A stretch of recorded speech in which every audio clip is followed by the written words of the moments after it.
nights when a giant eats the box score, yeah. And there's nights when the game tells you something better, because Wilt Chamberlain's here. He has 35 points and 27 rebounds. In 1960, that's just the weather report whenever Wilt comes to town. That's not why we're here, though. We're here because Tom Gola walked into Madison Square Garden and quietly gives this whole game its shape. 18 points, 19 rebounds, 11 assists. A little bit of everything, which is exactly what Gola always did, even if history tends to file nights like this under somebody else's name. So tonight is about the art of not needing the spotlight and still controlling the room. Welcome back to Warrior 100. I'm documenting one game per player until I reach 100. This is Warrior 09. The focus player is Tom Gola. The game is January 10th, 1960. Philadelphia Warriors versus the New York Knicks. Final score, Philadelphia 116, New York 103. Today's idea: a superstar can bend a game, but an all-around player can hold the whole thing together. Before we get into the game, let's set the room. This is old NBA basketball in one of its purest forms. 8 teams, no three-point line, no modern possession tracking, no advanced stat packages waiting for you after each dribble. Just the stars, pace, rebounding, free throws, and the constant feeling that if you blink, the score might jump by 12. One quick archival note here. The NBA.com box score for this game is strong in some ways and very thin in others. We get the quarters and the full stat lines and a nice little graphic, but things like attendance and the officials, even the site was left blank. So the numbers are solid.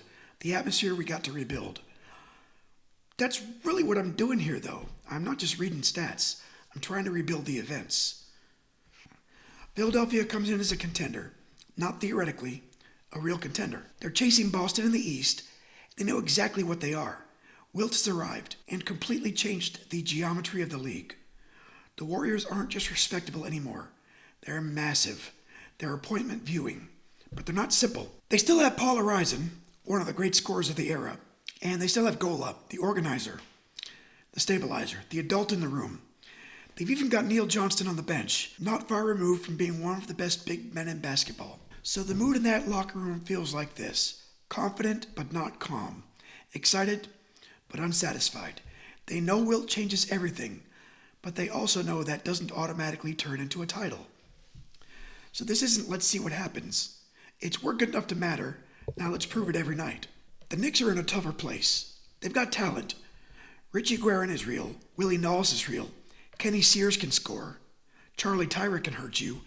And Carl Braun is the player coach, which already tells you something. This isn't a settled machine. This is a proud team trying to hold itself together in a hard league, in a hard city. And they know the problem. Wilt isn't hypothetical anymore. He's not a newspaper story. For them, he's a weekly inconvenience. But they also know this: they've already beaten Philadelphia twice this year. So the mood isn't surrender. It's more like, we know these guys. We've hit them before. If we survive the size and the glass, maybe we can drag this into a garden fight. The easy way to read this game is, it's a Wilt night. To be fair, it is. But it's also an Eastern Division game that matters. Boston's ahead, Philadelphia's chasing, Syracuse is alive, and New York is trying not to fade into scenery. There's another thread here. The 1960 All-Star Game is coming up in Philadelphia. The league's already orbiting this Warriors team. Wilt is the rookie sensation. Arizin is still Arizin. Gola, he's back to being an all-around star. And guys like Guerin and Knowles, they're earning their place too. So this isn't sleepy mid-season. This is part of the league's actual system.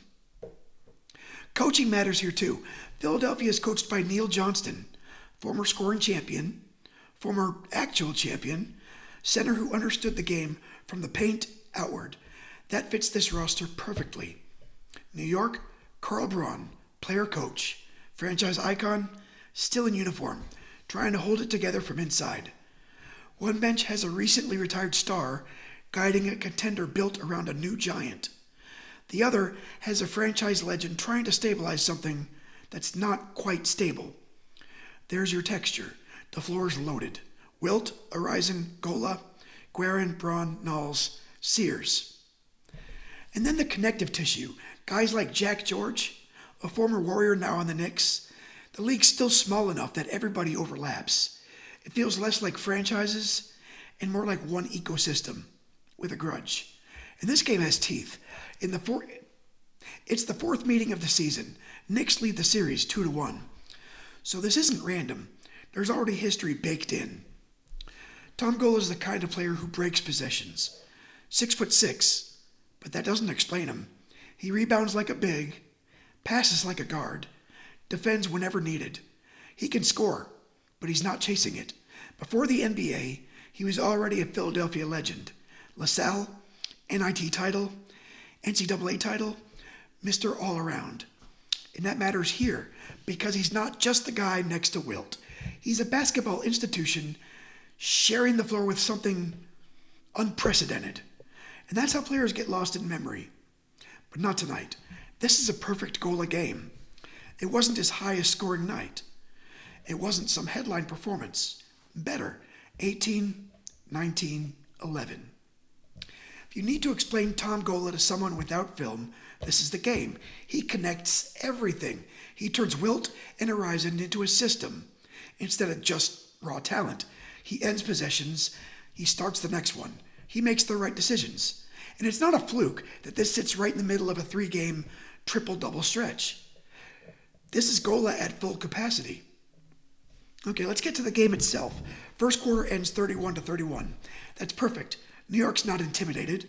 Tira scores. Guerin pushes. These guys are here to fight. Philadelphia's steady. Wilt is controlling the glass. Horizon scores. Gola smooths everything out. The second quarter's the pivot. Warriors take it 29-22. A 7-point swing, but it feels bigger than that. This is where control shows up. Not just points, control. Better possessions, cleaner looks, more free throws.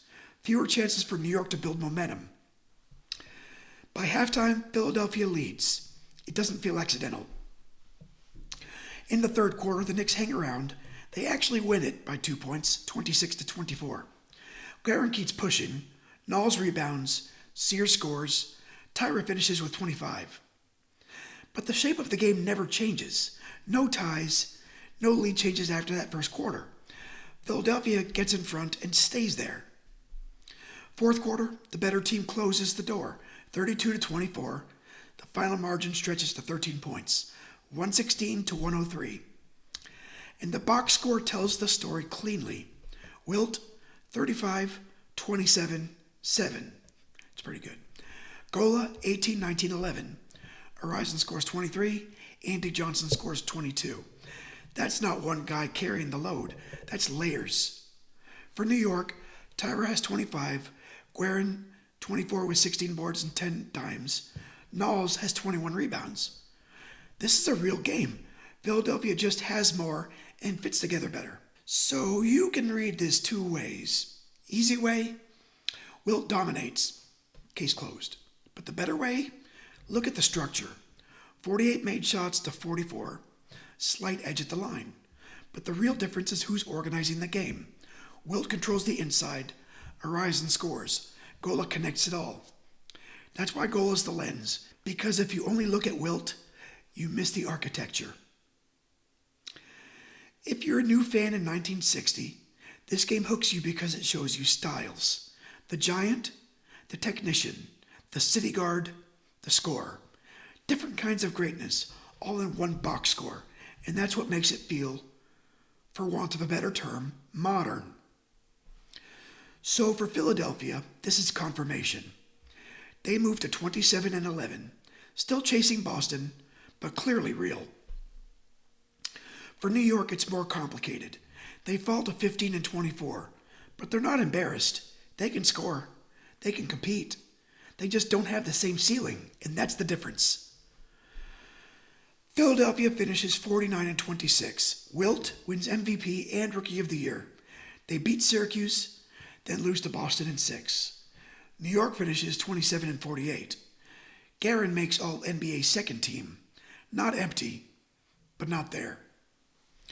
Gola keeps being Gola. All-Star in 1960, 5 straight selections. One of the smartest players in the league. His career ends fittingly with the Knicks, the same team from this game. After basketball, coaching, politics, the Pennsylvania House, Philadelphia City Comptroller. It makes sense. He always looks like someone built for responsibility. Some episodes are about spectacle, and some are about mythology. This one's about recognition. Gola doesn't need this game to be famous, but the project needs it. Because if you don't include players like this, history gets loud and incomplete. Next time, 1984 baseball. Astro 34, Jose Cruz, June 26th, 1984. Different kind of steady, different kind of identity. So that was Warrior 09, Tom Gola, January 10th, 1960. Warriors 116, Knicks 103. The box score tells you Wilt was the biggest thing on the floor, and it's right. But if you watch the whole game, you know something else. Tom Gola didn't need to be the biggest thing. He needed to be the thing that made everything else work. And on this night, that was enough. Thanks for watching.